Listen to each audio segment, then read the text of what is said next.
E aí, galera, chegamos ao fim da Idade Média. Fim da Idade Média. É o seguinte, ali lá para o século XII, século XIII, vai haver o que? Um aumento populacional muito grande na Idade Média. Então, o que vai acontecer?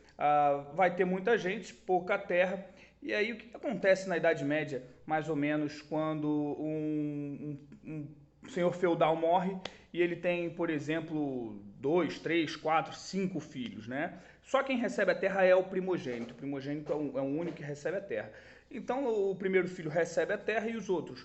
Os outros recebem um beijo e um abraço e um vai com Deus. E aí o que acontece? Eles têm que então se virar e procurar aí uma forma de sobreviver. Alguns vão para o clero, alguns vão então para a igreja, ficam na ordem religiosa, e aí os outros vão então pegando algum dinheiro que tem e vão começando a fazer comércio.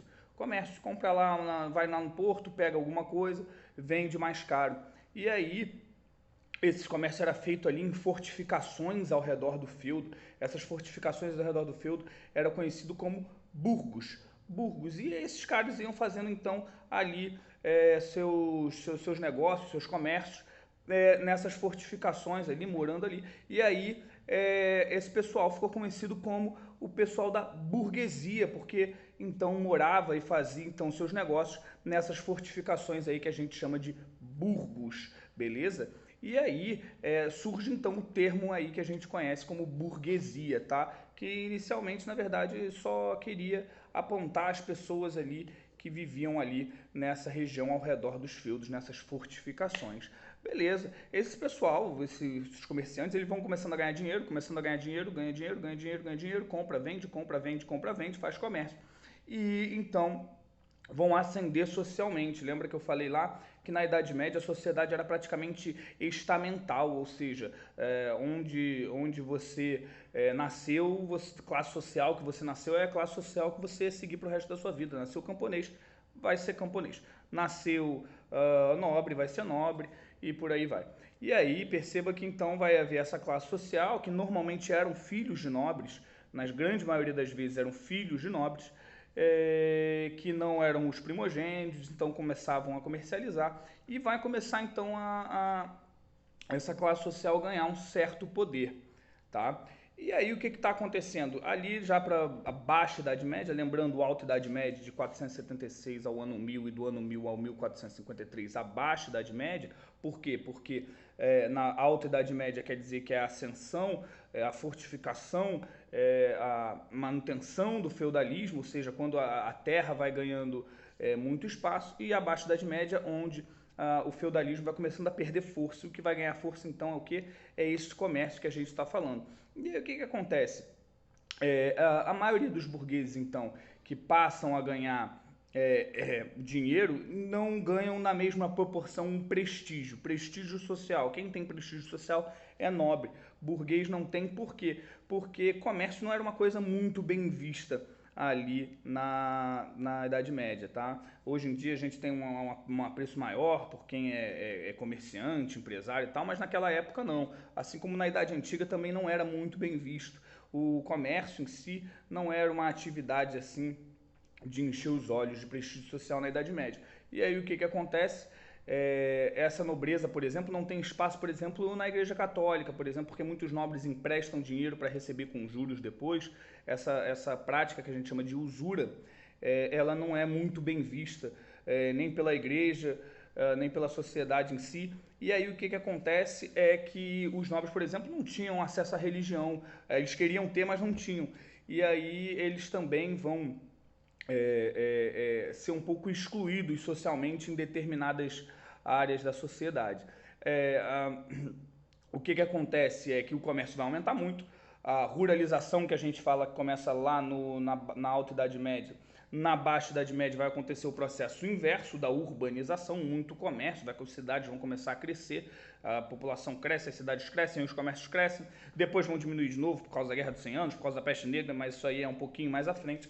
Mas então a gente começa a viver um processo de urbanização, tá? Beleza, a Idade Média então está chegando ao seu fim. A Idade Média, quando eu digo o feudalismo, o seu plano econômico social, ele começa então a decair, a entrar em declínio. E por que ele entra em declínio, na verdade, né? O comércio em si, ele ganha muita força os burgueses, mas quando os burgueses vão fazer seus comércios em cada um dos seus feudos, em cada feudo que tinha dentro da Idade Média, vai lá vender o seu produto normalmente era vendido e era comercializado em cada lugar de forma diferente. Por quê? Porque cada peso, cada medida, cada lei, tudo em cada feudo era diferente. O senhor feudal, então, ele regia ali as leis, e aí em cada lugar era diferente ali, pesos, medidas, moedas. E aí então em algum lugar era, vamos dizer assim, por quilo, em outro lugar era por libras, a questão do peso. E aí começava a ficar bem diferente realmente em cada feudo. E isso prejudicava muito os comércios dos burgueses, tá? Que queriam ali uma unificação de pesos, medidas e moedas. E aí o que ele vai ter que, para quem que ele tem que recorrer quando ele vai fazer esse comércio? Normalmente para cada senhor feudal que manda ali. Então para os burgueses precisava de uma unificação dessas moedas, desses pesos, dessas medidas, para poder comercializar melhor e livremente, sem ter que pagar taxa. Em cada feudo que ele paga uma taxa diferente. Isso era ruim para o comerciante também. Começa a haver muita revolta camponesa por causa das questões servis, da servidão que a gente já comentou em outras aulas. Então, os camponeses começam a se revoltar na França, eles vão chamar dos jaqueris lá, eles vão começar a se revoltar, e aí vai ter muita revolta, os senhores feudais já não vão conseguir conter alguma dessas revoltas, normalmente quando contém é com muita repressão. Então, vão haver outras profissões como professores, cientistas, gente que quer acabar com esse poder da nobreza feudal. E obviamente que a nobreza feudal não quer que esse poder termine, mas também está precisando de ajuda para conter essas muitas revoltas camponesas que acontecem na Idade Média Europeia nesse exato momento. E aí todos eles praticamente vão convergir que há a necessidade de haver um poder mais centralizado, acabar com esse poder descentralizado, em cada feudo manda um senhor feudal. E aí, onde é que eles vão encontrar esse poder centralizado? É no rei. O rei nunca deixou de existir, ele era um senhor feudal, só que ele não tinha ali a centralização do poder. E aí, por exemplo, o rei então precisa de um exército nacional, um exército grande, numeroso, para poder combater as revoltas, para poder proteger então alguns senhores feudais, para poder instaurar certa ordem. E aí para ter um exército na Idade Média você precisava comprar, na sua grande maioria, soldados, né? E aí o que acontece é que o rei não tem dinheiro.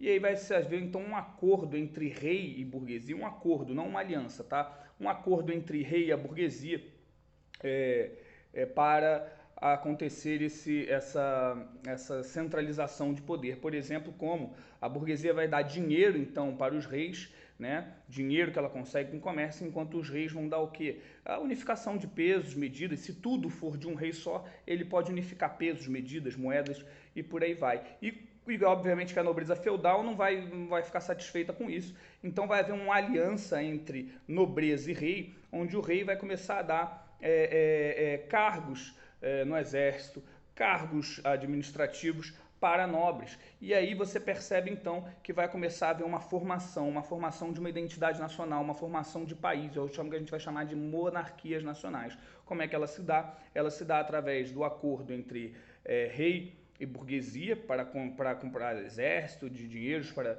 a formação de um exército, em troca de unificação de pesos, medidas e moedas, e de uma aliança entre rei e burguesia, de cargos administrativos, cargos dentro do exército, pensões, entre muitas outras coisas, para os senhores feudais, a nobreza feudal também aceitar essa unificação de poder, tá? Então o que a gente tem aqui praticamente tem que compreender aí o que levou o motivo do sistema feudal. Ele vai entrar em declínio aí, então, porque o comércio vai subir bastante, vai faltar terra para todo mundo, e aí o comércio é que vai começar a dominar, vai começar um processo de urbanização novamente, as monarquias nacionais vão subir, e a nobreza feudal, então, vai acabar perdendo prestígio e poder a partir daí.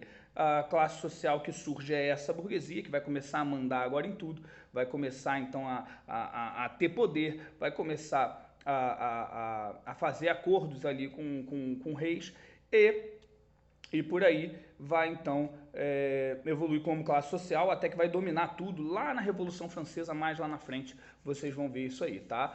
E aí então vão se formar as nações que a gente entende hoje, os países europeus que a gente entende hoje, como Portugal, Espanha, França.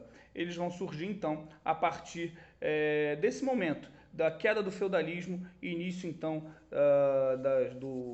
das formações das monarquias nacionais, tá? Da identidade nacional, de uma ideia bem grande de nacionalismo. Agora as pessoas vão começar a entender que elas pertencem a uma identidade, não tinha essa coisa de meu país, seu país.